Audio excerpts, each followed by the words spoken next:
Bienvenido a un nuevo contenido de Uninorte Co. No olvides suscribirte a nuestro canal.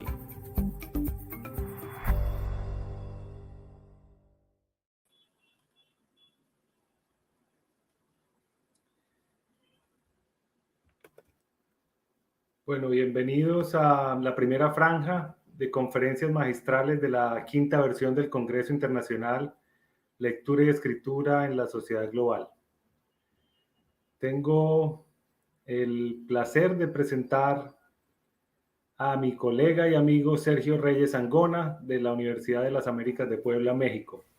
Filólogo hispánico, doctor en innovación educativa y doctor en innovación didáctica en la Sociedad del Conocimiento.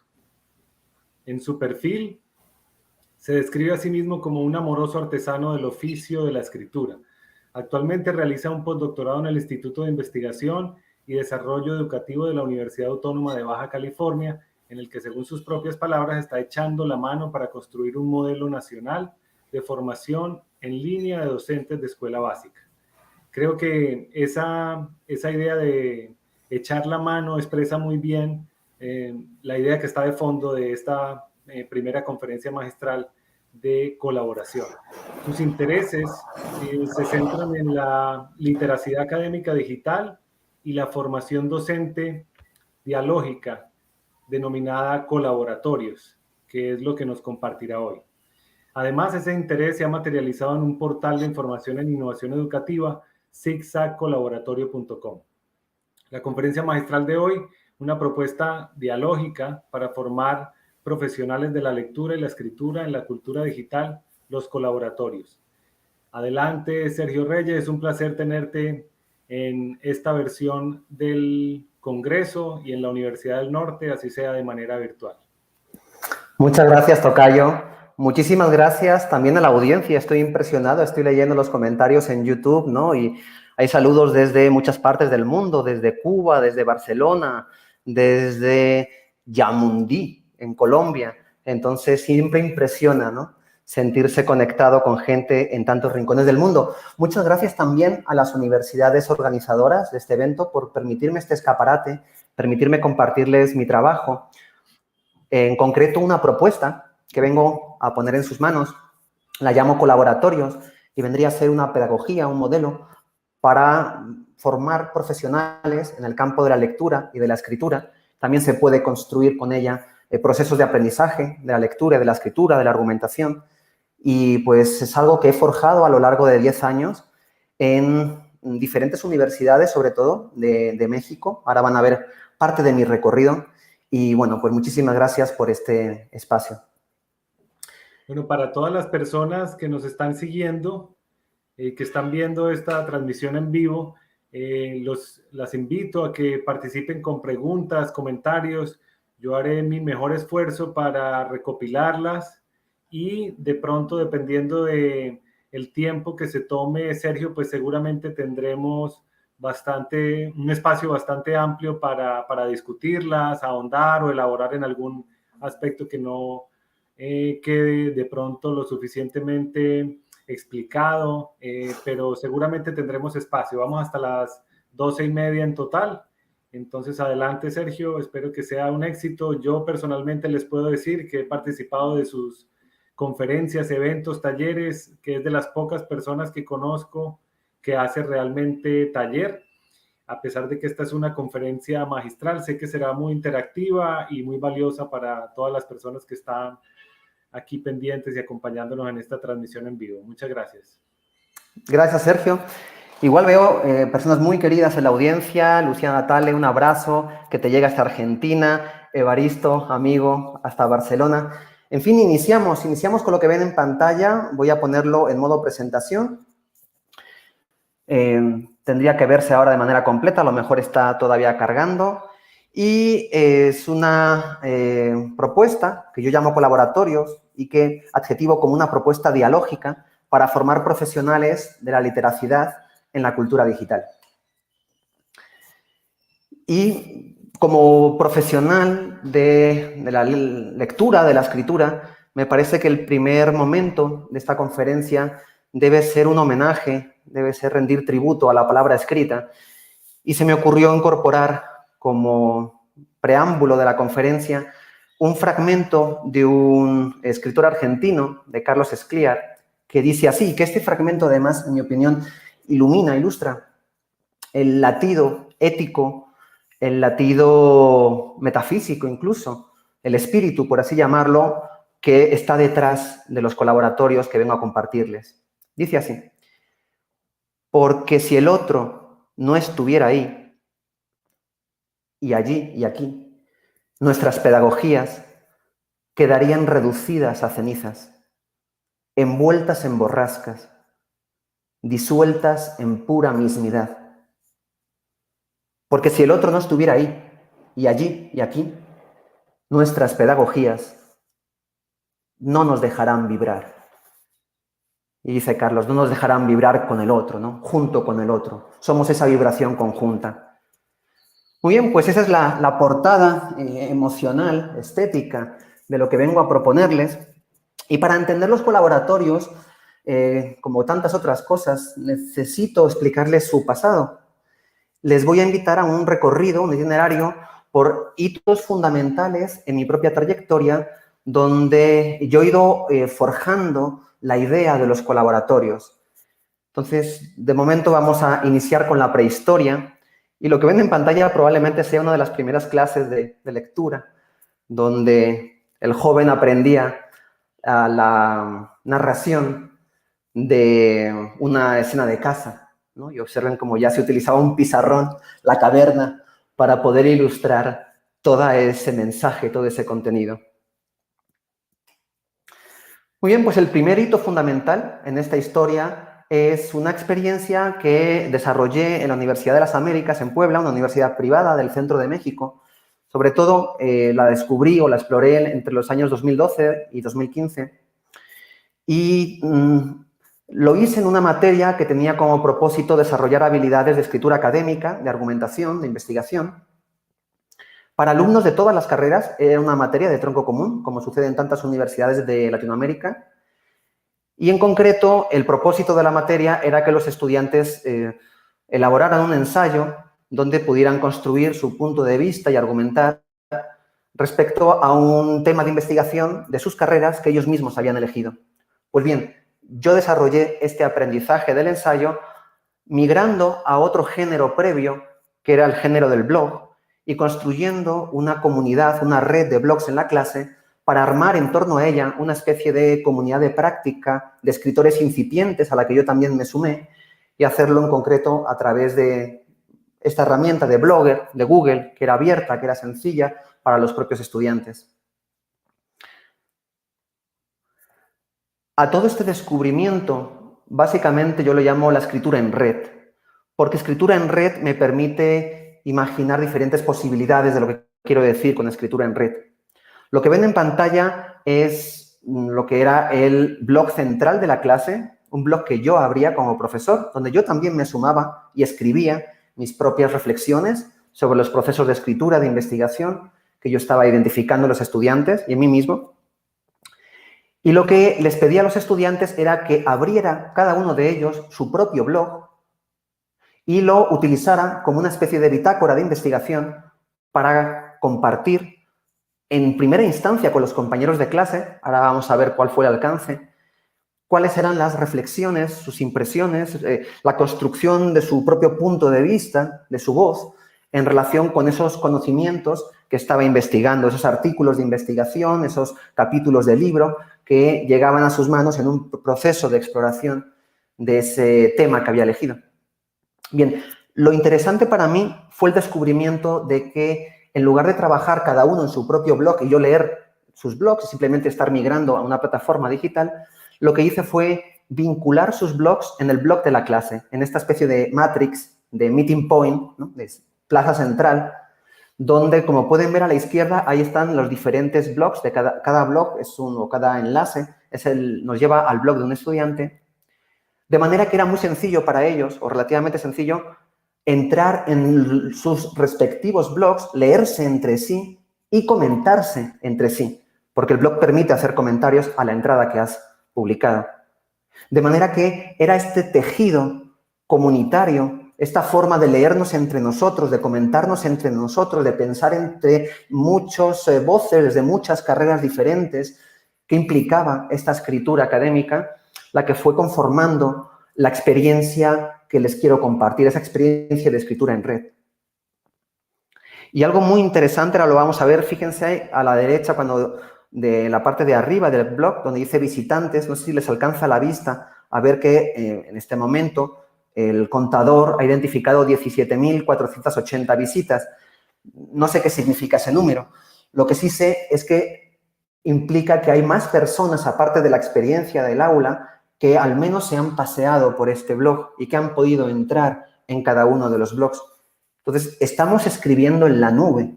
Y eso es algo muy profundo que entendí sus implicaciones a partir, sobre todo, de esta experiencia.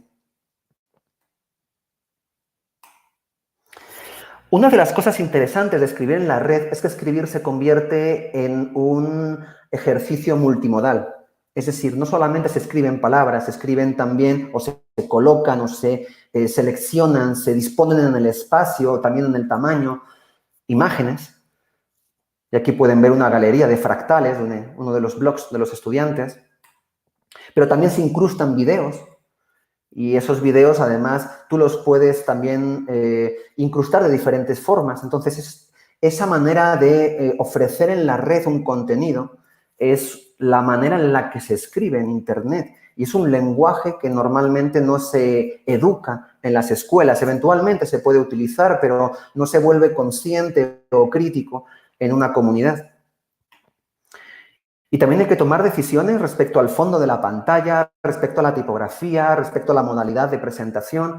Entonces, de nuevo, es esta riqueza multimodal, esta riqueza digital, la que implicaría que escribir un texto en Internet es, como decía George Landau, escribir hipertextos. Es decir, escribir textos que llevan a otros textos, o llevan a videos, o llevan a blogs, o llevan a otras partes. Es escribir una arquitectura, es construir una navegación que tú compartes con el otro.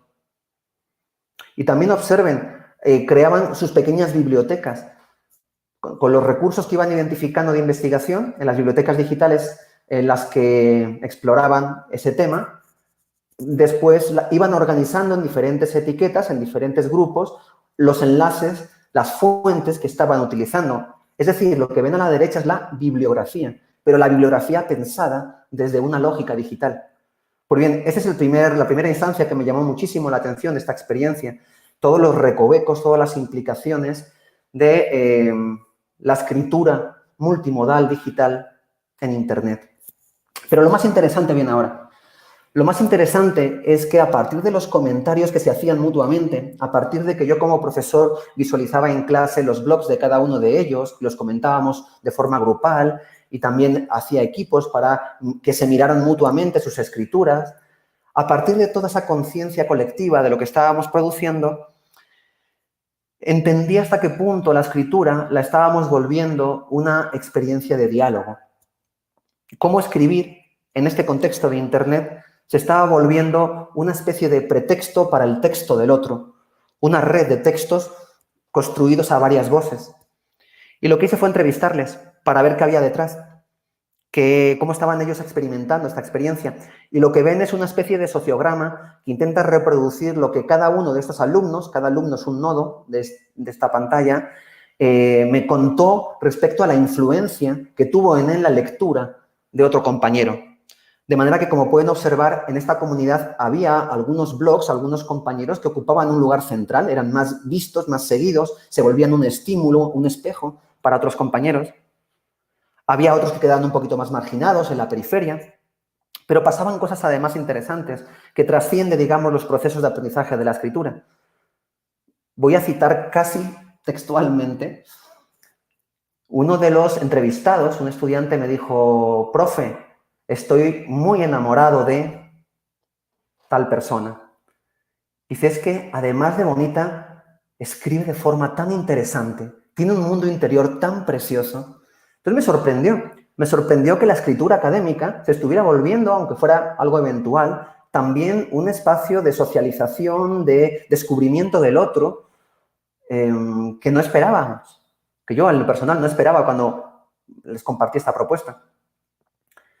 Y por otra parte, también en las entrevistas apareció otro asunto que me llamó la atención, y es que había familiares que leían el blog de su hija, de su sobrino, de su prima, de manera que la comunidad de lectores trascendía el aula, los muros del aula, y se empezaba a volver en ese radio más local, más amplio. Pero es que además uno de ellos, que escribía sobre nanoarte, ¿sí?, como fotografías microscópicas que se pueden trabajar de forma artística, un nanoartista de España le contactó porque había llegado a su blog por casualidad y le había interesado las entradas que había publicado. Entonces, nuestra audiencia de repente era global. Le da sentido al título de este congreso. Escribíamos en el aula, escribíamos dentro de la circunscripción de una materia, de una universidad, pero el acto de escribir se volvía dialógico, se volvía más compartido de lo que nos hubiera permitido la escritura antes de la era digital. Y bueno, publiqué los resultados de esta investigación en un artículo, ahí lo menciono, junto con otros 2 queridos autores, y lo pueden googlear en la Revista Mexicana de Investigación Educativa. Dice Adriana, por eso se habla de alfabetización multimodal. Estoy leyendo también con un ojo al dato y otro al garabato, dicen en México, ¿no? Se habla de alfabetización multimodal, enseñar y aprender en estos escenarios, así como las tareas de evaluación en nuevas formas de leer y escribir. Es un buen comentario, Adriana. ¿Cómo evaluar todo este proceso tan orgánico, tan complejo, tan multimodal, ¿no? Yo también tuve que estirar, y fue uno de los grandes conflictos de esta experiencia, cómo yo reinventaba mis estrategias de evaluación para que tuvieran un poquito más de sintonía con el tipo de experiencia de aprendizaje que se estaba desarrollando. Muy buen comentario. Y Carlos Pinzón utiliza un término muy querido, yo creo, en filología, habla de intertextualidad. Efectivamente, los textos de cada alumno publicados en su blog estaban penetrados por los textos que había leído en sus investigaciones, pero al mismo tiempo también por los comentarios de los compañeros. Entonces, esa intertextualidad se volvía viva, se volvía presente. Muy interesante, Carlos. Muy bien, pues continúo con el siguiente paso, porque me dirán ustedes, puede haber alguien más digamos, escéptico, ¿no? Que diga, bueno, esto, Sergio, te funcionó bien en una universidad privada, con estudiantes de 18, 20 años, familiarizado con las lógicas de construcción de conocimiento, de literacidad digital, pero ¿qué hacemos con otros públicos? ¿Qué hacemos con otros grupos humanos que no tienen, digamos, esta praxis digital? Bien, fue la pregunta que yo mismo me hice. Y entonces migré la experiencia a una materia que yo impartía en la Universidad Autónoma de Tlaxcala, en una maestría, una maestría que ofrecía estudios del discurso y que estaba enfocada en alumnas, digo alumnas porque eran en su mayoría mujeres, que eran maestras de lengua, vamos a decirlo así, algunas de lengua indígena, otras de idiomas extranjeros, pero básicamente todas ellas estaban en ese campo de la enseñanza de la lengua en escuelas básicas de su región o la preparatoria de su región. Y es una región interesante, es una de las regiones más rurales, digamos, de México. Según el Ceneval, es la octava región más, el octavo estado más pobre del país, de un país con 32 estados. Y particularmente este grupo de personas eran mujeres que eran la primera generación, no solamente de haber estudiado una maestría, de estar estudiando una maestría, sino la primera generación que había llegado a la universidad de todo su linaje familiar. Entonces, mujeres que venían de contextos semirurales, semiurbanos y contextos familiares donde era para ellas nada sencillo ir construyendo esta identidad académica.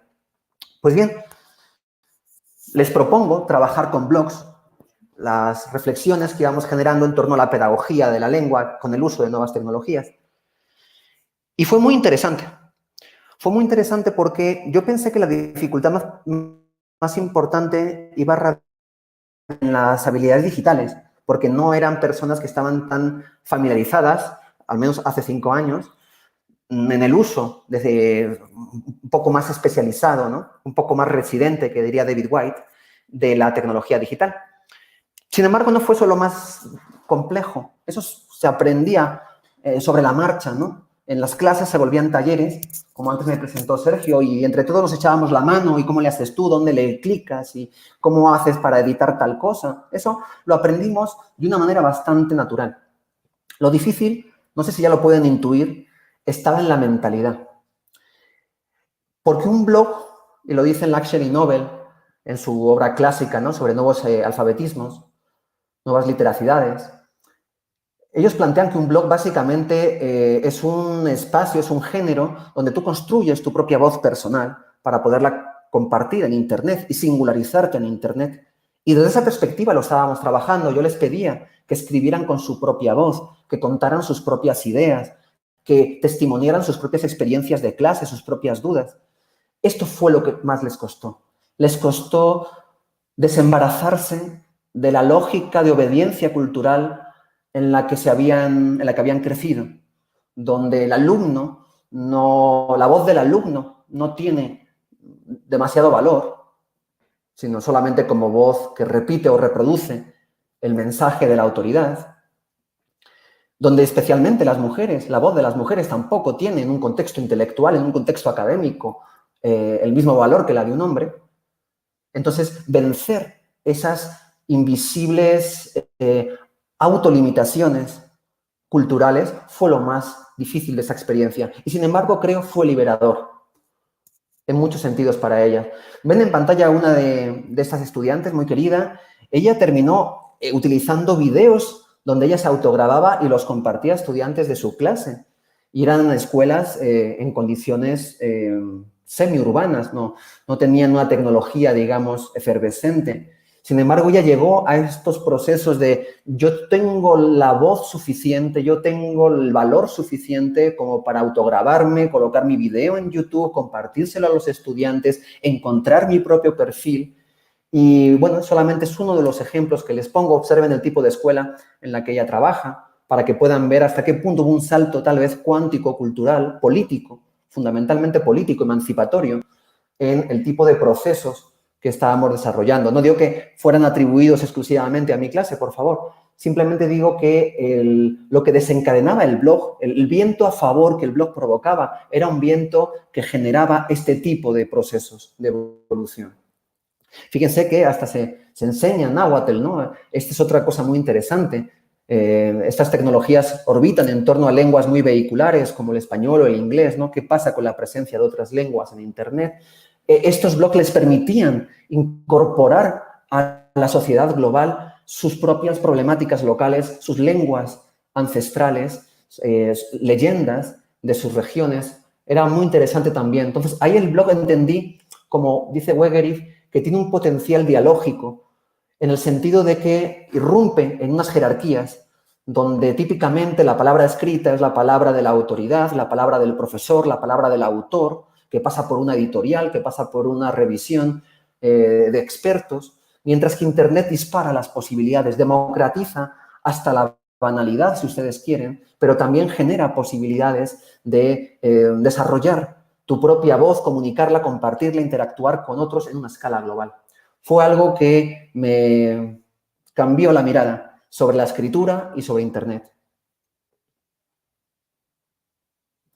Me están diciendo en el chat, cambiar esquema, dice Nirsha. Bonito nombre, no sé qué significa Nirsha. Cambiar esquemas mentales de educación tradicional y asumir la propia voz en un contexto global son retos que algunos no se atreven a asumir. Sí, y lo que podemos entender es que aquí el blog era un disparador, ¿no? Era un trigger, era un detonador de este cambio de posibilidades. Dice Carlos, las nuevas literacidades nos permiten ahora hablar de ciberliteratura. Es muy interesante lo de la ciberliteratura, ¿no? Porque es la literatura, pero también se puede trabajar con imágenes, la literatura que trabaja con videos, que trabaja con formas, con gráficos. Entonces, se están expandiendo los lenguajes, efectivamente. Muy bien, pues este fue el segundo hito. Recuerden, el primero entendí sobre todo toda la dimensión dialógica de la Universidad de las Américas, de la escritura, a través de los blogs, y con el segundo caso de la Universidad Autónoma de Tlaxcala entendí con más cabalidad el potencial político que había también en el uso de estos blogs. Hasta qué punto podían ser disruptivos de ciertas prácticas, de ciertas costumbres escolares. Muy bien, pues nos vamos al segundo hito. El segundo hito tiene que ver con mi tesis doctoral en el TEC de Monterrey, en el doctorado de Innovación Educativa, donde intenté desarrollar un modelo de asesoría dialógica, así lo llamé. Y era un modelo que tenía como principal búsqueda la capacidad de guiar la conversación entre un asesor y un asesorado, donde el asesorado, en este caso, eran alumnos de posgrado en educación, que tenían que hacer su tesis. Ahora, el género era la tesis. El potro de tortura era la tesis, y eran alumnos de otras edades, ya estudiaban maestría y de varios países, además. Había colombianos, mexicanos, ecuatorianos. Y algo muy interesante, que es lo que les vengo a compartir, es, me hizo pensar mucho en cómo este diálogo entre profesor y alumno, entre asesor y asesorado, necesita ser repensado como el arte de la escucha. Así lo titulé. Se lo voy a desarrollar ahorita. Bueno, para darles un poquito más de contexto, lo que ven en pantalla es la mediación tecnológica de esta experiencia. Sucedía en línea completamente a través de Webex, que viene a ser un sistema de videoconferencia de características similares a los que ahora mismo inundan el mercado. Como pueden ver, se puede dar cámara y ver al otro y conversar con el otro directamente, de forma sincrónica. Se puede compartir pantalla, también hay un chat donde se puede compartir enlaces o continuar la conversación por escrito. Bien, este es el contexto. Y el otro contexto son los participantes, que les he comentado que eran alumnos de posgrado, de una maestría en el TEC de Monterrey en educación. Y algo muy interesante para mí es que eran alumnos que venían de diferentes trayectorias académicas. Algunos venían del derecho, otros de la programación. Había una chica que venía de la ingeniería, otro venía de la medicina, otro de la comunicación, otros de la pedagogía. Entonces, eso fue algo muy interesante que después entendí como el valor que tenía. Empezar a escuchar esas trayectorias, ¿no? Ver qué tipo de textos anteriormente a esta maestría estaban acostumbrados a escribir y desde qué mentalidades disciplinares o profesionales estaban pensando la escritura. Y básicamente lo que les muestro en pantalla es algunas capturas de momentos de una de las asesorías con una de las alumnas, donde intento reproducir la vitalidad de esa conversación. Una conversación que no estaba orientada a mi rol como sancionador de su escritura, identificándole cuáles eran sus errores, y de hecho era algo que me pedían de entrada. Oye, dígame qué está mal, profesor, y qué tengo que corregir. Era como su acceso inicial, ¿no?, a esta conversación. Pero poco a poco íbamos tejiendo asesoría con asesoría, eran varias, una conversación que nos llevaba a pensar juntos la escritura. Y pensar juntos la escritura era así, poner en el centro sus avances de la tesis para ver cómo podíamos pensar de forma diferente esa escritura, esos párrafos, qué veía yo en ellos, qué veía ella. Pero a partir del texto también empezar a conversar sobre nuestras propias prácticas de escritura, nuestros procedimientos.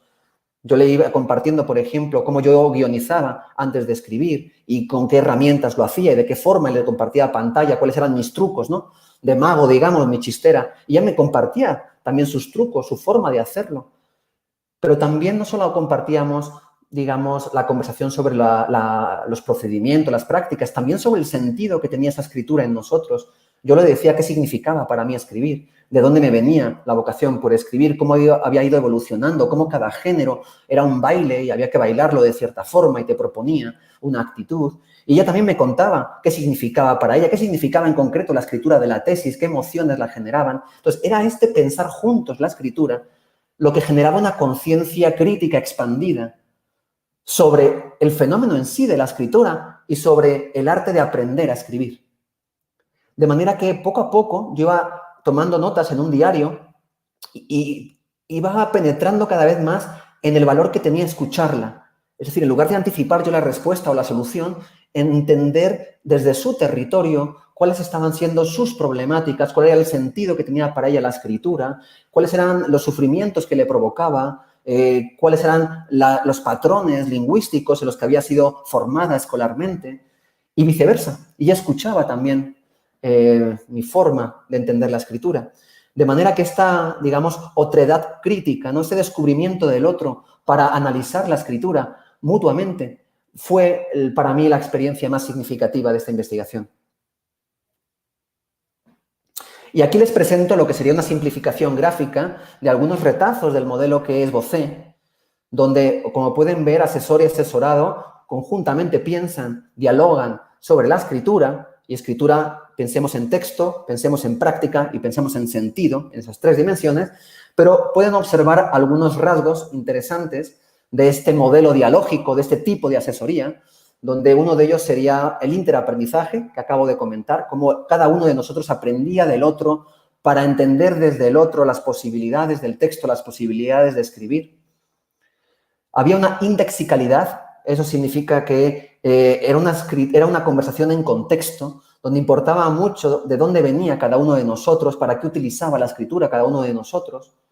Era una conversación rizomática, haciendo alusión al concepto de Deleuze y Guattari, en el sentido de que era una conversación que a veces se disgregaba en lo anecdótico o en lo familiar, o incorporábamos reflexiones políticas, entonces, pero regresábamos de nuevo al texto y a la reflexión sobre la escritura, y esa expansión de la conversación integraba la escritura en un espacio donde se puede vivir, no en una tarea que completamente está desconectada de nuestra biografía. Y también el humor fue fundamental, la broma constante, la ironía, como disgregador de estos roles de solemnidad entre asesor y asesorado, y como liberador de posibilidades, casi como elemento carnavalizador del tipo de relación que estábamos construyendo. Y algunas de las actividades que íbamos descubriendo juntos, yo con los asesorados, les menciono 4 de ellas. Una es la Jenga, que consiste en, como en el juego, ¿no? Como en agarrar una frase e ir quitando palabras para ver si no se cae el sentido del argumento. Y hay que lograr esa eficacia comunicativa. O la técnica, la actividad del fuego lento, donde íbamos reescribiendo cada frase juntos, pensándola juntos, palabra por palabra, de una manera particularmente morosa, lenta, como si fuéramos artesanos, ¿no? O El abogado del diablo, donde juntos empezábamos a problematizar cada decisión de escritura, a ponernos en la piel del crítico, del insatisfecho sobre esa escritura. Y a partir de ahí podíamos identificar otras posibilidades. O la actividad que yo llamo tesis taxi, ¿no? Es decir, yo les pedía que me platicaran de lo que querían decir en esa página, en ese fragmento de su tesis, como si se lo estuvieran contando a un taxista en el trayecto de un taxi. Y entonces era al verbalizar las cosas de una manera más natural, más divulgativa, al intentar reformularlas para el otro, cuando podíamos contrastarlo con lo que sucedía en el texto y podíamos averiguar qué tanto se entendía o no se entendía lo que sucedía cuando escribía y cómo podíamos mejorar esa escritura a partir de la naturalidad del habla. En fin, son algunas actividades que pongo a modo de ejemplo de este modelo, de este tipo de asesoría. Y todo eso me hizo pensar en esta importancia de acercarse a la pedagogía desde la escucha, no desde la transmisión, ¿no? Sino desde una escucha mutua, no solamente el profesor escuchando al estudiante, el estudiante escuchando al profesor y el estudiante escuchando a otros estudiantes, construyendo comunidades que se escuchan, que se interpelan, que se averiguan y que piensan juntas sus problemas, que identifican sus problemas, que comparten sus propias soluciones. De manera que yo estaba cerca del siguiente descubrimiento. Es lo que yo llamo aquí el mito fundacional, los laboratorios. El aprendizaje como coproducción. Y no es sencillo explicar qué es un laboratorio, tal cual yo lo viví. La primera experiencia que yo tuve de laboratorios fue en el TEC de Monterrey, en el 2016, en diciembre. Ahora se las voy a narrar. Y les quiero dar como la lección que yo extraje de este tipo de experiencia educativa. Yo le llamo aquí el aprendizaje como coproducción. ¿Sí? Como producción en conjunto con otras personas de algo que es útil para los muchos que participan en ello.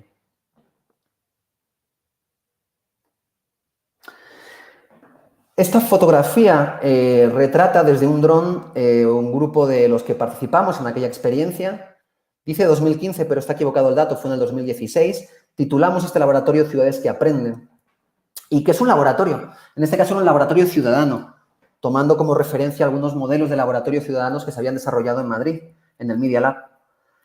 Y un laboratorio, en este caso, lo que hicimos fue lo siguiente. Primero lanzamos una convocatoria en Internet y esa convocatoria pedíamos a nivel Latinoamérica, quien pudo cachar la convocatoria, que nos propusiera un proyecto de innovación social. Es decir, algo que mejorara algún aspecto de la sociedad.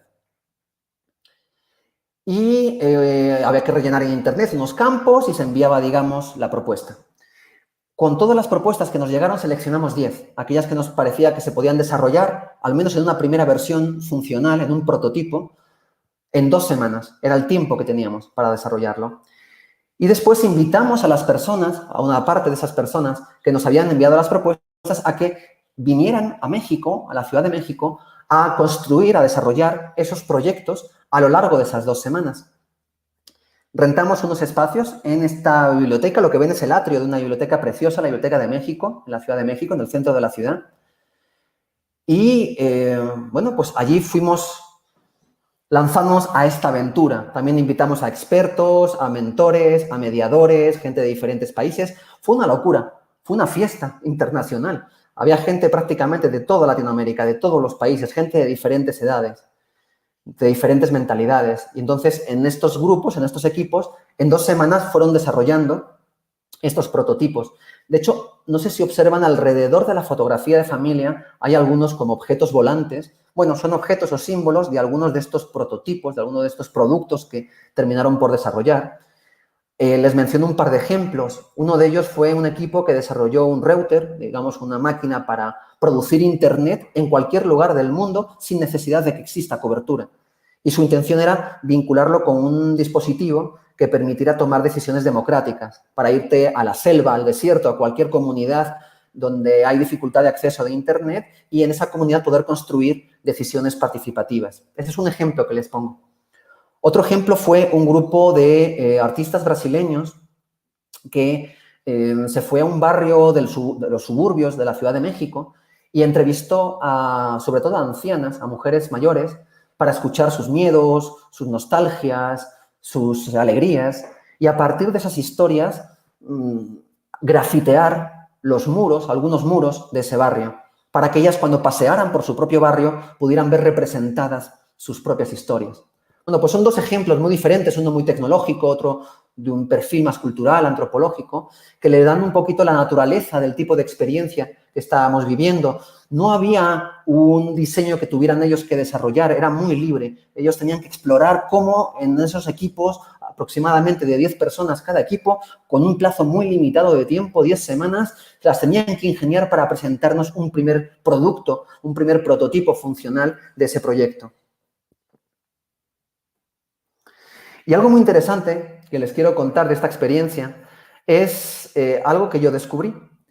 Y fue, chequen la burbuja de plástico que hay alrededor. Y es algo que montamos nosotros porque ellos estaban migrando hacia otros espacios. Y habíamos rentado una sala de la Ciudad de México y luego nos topamos con que los grupos no querían estar en un espacio cerrado, querían disgregarse por la ciudad. Así que uno de ellos construyó esta burbuja, compró mucho plástico, 2 ventiladores, creó este espacio y lo fuimos habitando entre todos. Se volvió un espacio conversacional donde los equipos conversábamos unos con otros, nos creábamos vínculos personales, nos compartíamos ideas y fue en este ambiente así tan poco estructurado, tan interactivo, donde se fueron desarrollando estos proyectos.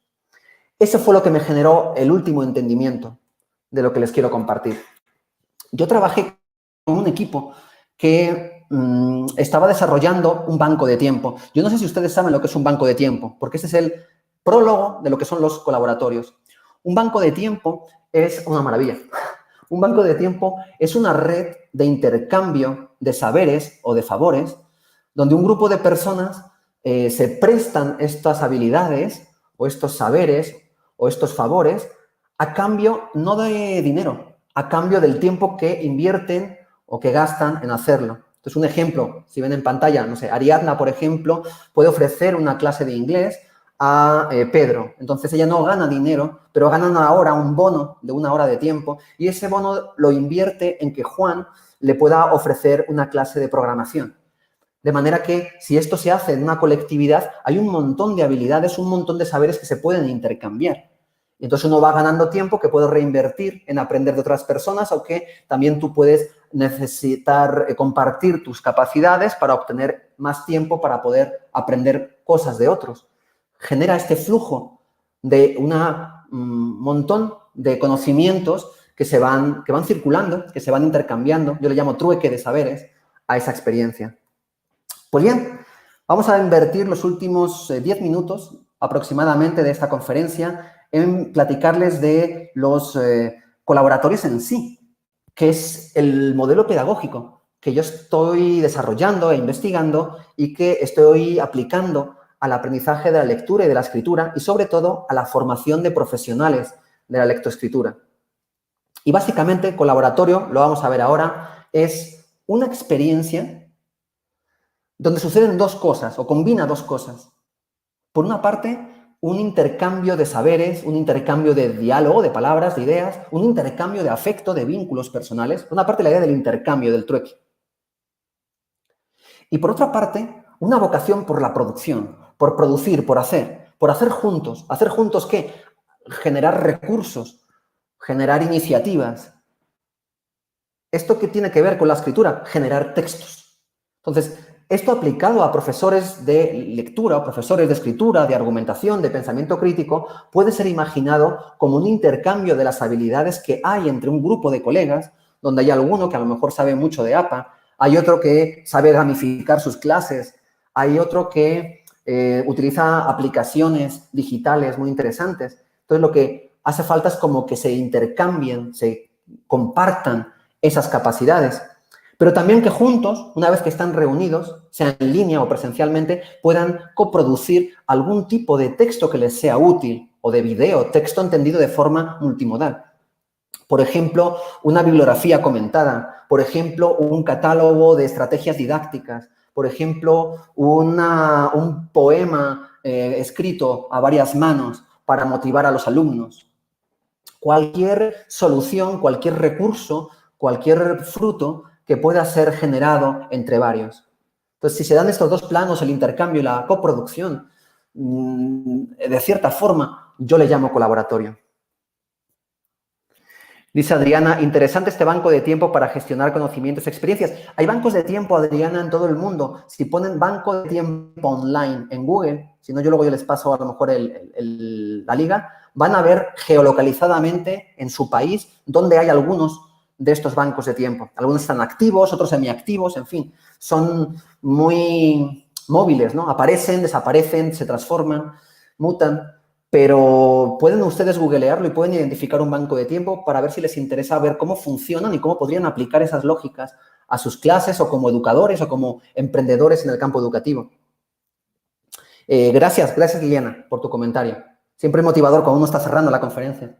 Bueno, lo que ven en pantalla es la primera de las actividades con las que yo aterrizo todo esto, porque si no se puede quedar en un ambiente muy ético, pero muy vago, muy vaporoso.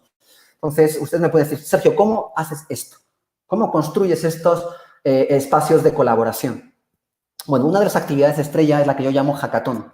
Los hackatones vienen de hackers, ¿no? De maratones de hackers. Eso es lo que significaría hackathon.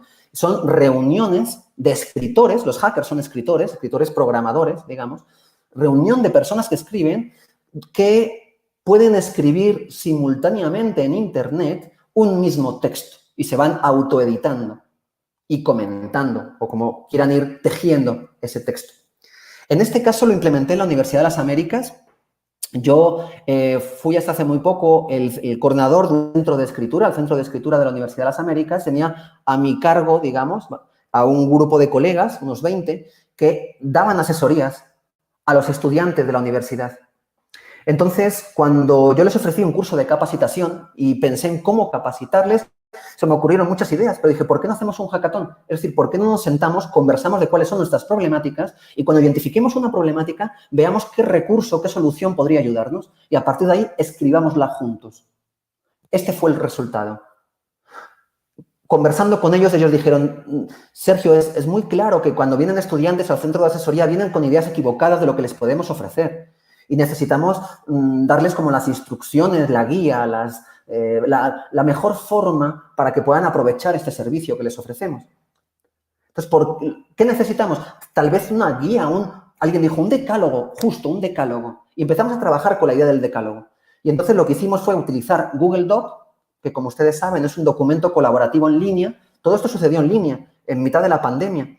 Yo les compartía este enlace, yo creaba el documento en Google Doc, lo compartía de forma abierta, les enviaba el enlace a todos los colegas y entre todos nos pusimos a identificar problemáticas, a identificar consejos y a transformar eso en un lenguaje de decálogo para poder después utilizar todo esto en el muro del centro de escritura como una guía, digamos, así como cuando uno entra en una alberca y ve como las instrucciones, ¿no? Está el horario, lo que tienes que hacer, lo que no. Básicamente era un poco la vocación de este texto.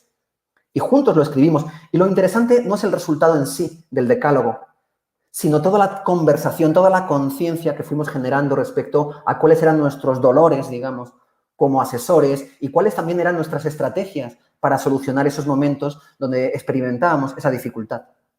Pues bien, este es un ejemplo de hackathon. Recuerden, un hackathon es esta experiencia de escritura sincrónica en línea. Y uno de los documentos que se puede utilizar es Google Doc, pero se puede hacer de múltiples formas. Otra estrategia muy interesante es enviar un formulario en Google Form y este formulario, recuerden que se puede exportar y te lo exporta a una especie de Excel en línea y tú puedes configurarlo como abierto. Y al configurarlo como abierto, tú compartes ese enlace y todas las respuestas de los participantes se ven de repente en pantalla, exportadas en este tipo Excel, ¿no? En esta pantalla. Y además lo interesante es que ellos pueden editar sus respuestas y eso agiliza mucho los procesos de visualización de ideas y de edición de esas ideas. Se pueden generar catálogos de una manera bastante sencilla. Catálogos de ideas, catálogos de buenas prácticas, catálogos de rúbricas de evaluación, catálogos de géneros que trabajamos. Cualquier cosa que se les ocurra como un texto interesante para sus clases se podría generar de esta forma.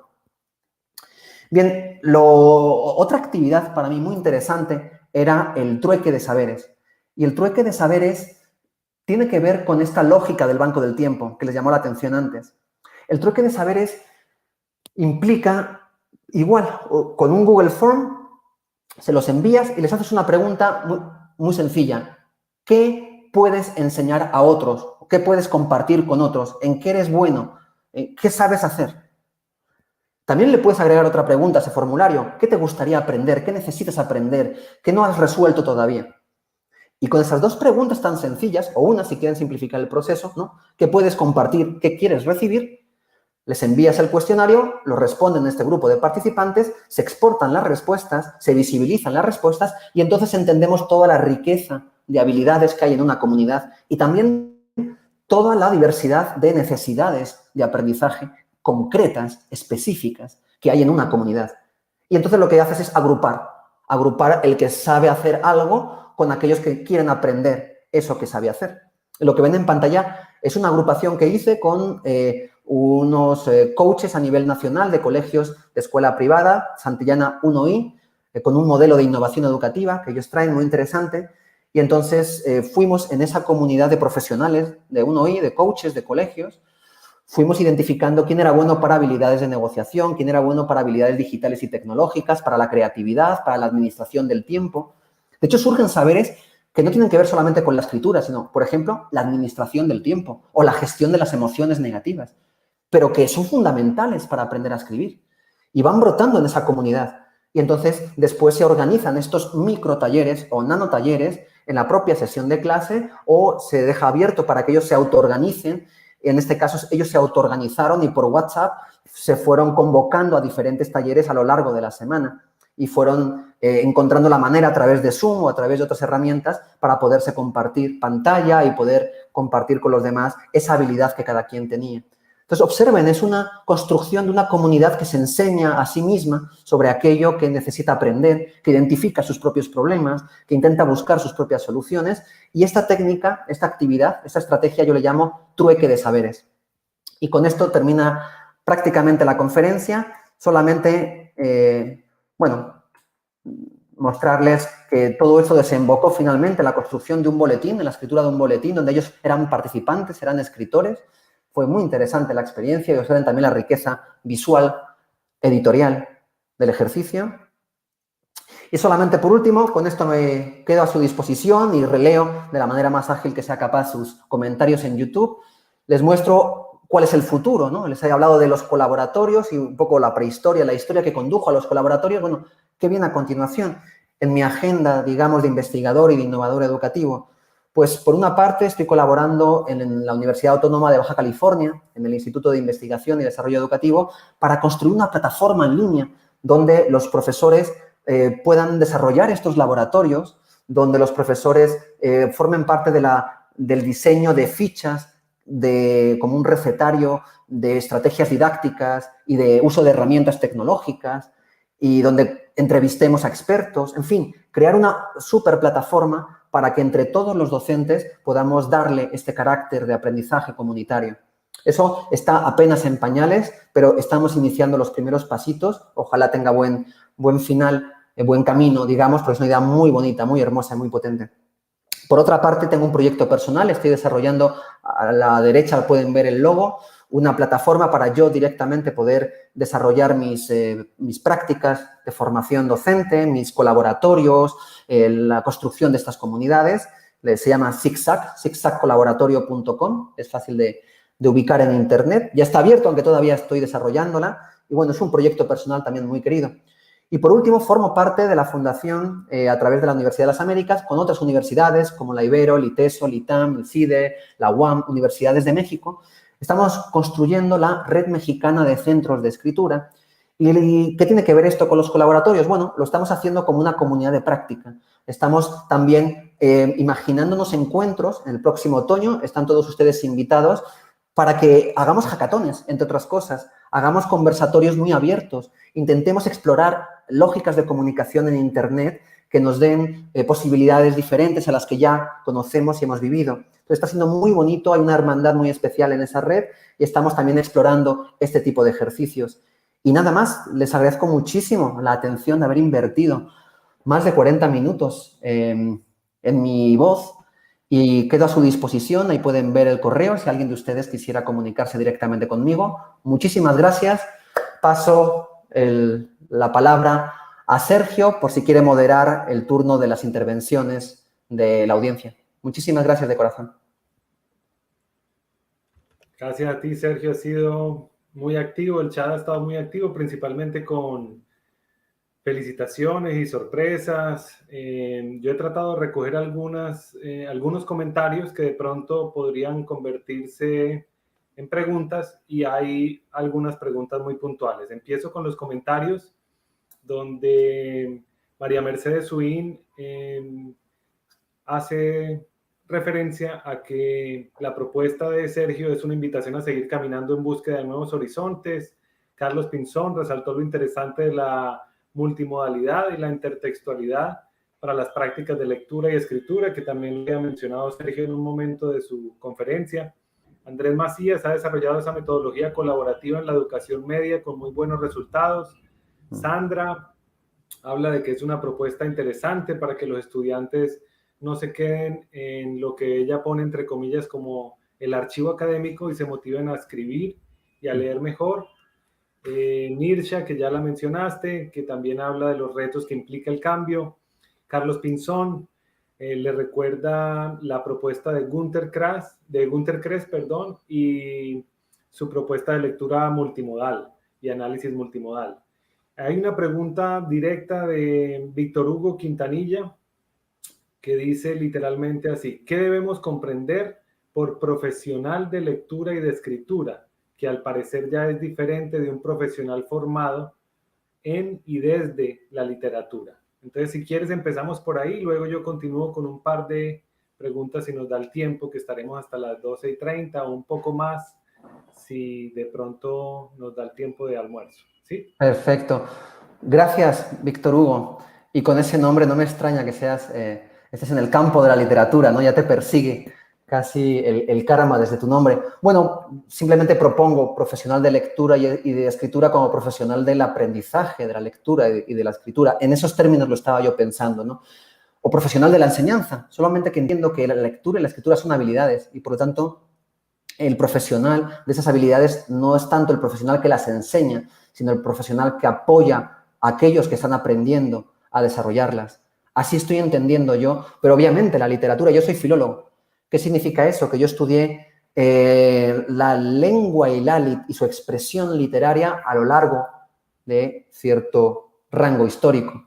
Y eran dimensiones indisolubles. Es decir, la lengua se materializaba en su expresión escrita en formas literarias, y por literatura también entendíamos cantares orales, por ejemplo, leyendas, ¿no? No solamente palabra escrita. Entonces, efectivamente, la literatura forma parte de la lectura, de la escritura, pero la literatura tendría a lo mejor cierto campo de especificidad en cierta ambición, tal vez expresiva, artística, estética, que otras formas de comunicación no necesariamente tienen.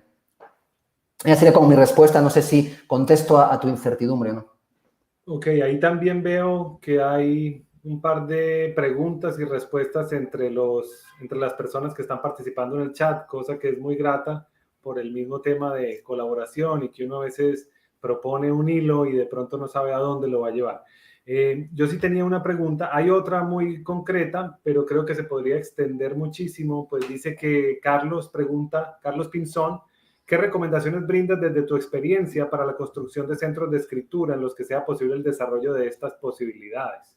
Wow. Entonces ahí, digamos que eso daría para otra conferencia, si lo pudiera resumir el punto de partida. En pocas palabras, que el espacio del centro de escritura tenga una vocación comunitaria. Es decir, se piense como la construcción de una comunidad de aprendizaje, donde el asesor forma parte de esa comunidad y hay que conversar sobre qué significa escribir, leer para esas personas y cómo los estudiantes van identificando las mejores prácticas que ellos descubren para aprender a leer, escribir cierto tipo de textos. Entonces, esa vocación, en lugar de pensar el centro de escritura como aquí tenemos un conjunto de soluciones, un conjunto de recetas que según lleguen ustedes se las vamos a ir dosificando, ¿no? Con respuestas estandarizadas. Esa otra vocación sería la clave, en muy pocas palabras, para iniciar este camino de exploración y convertir un centro de escritura en un centro dialógico de escritura, vamos a llamarlo así. Ok.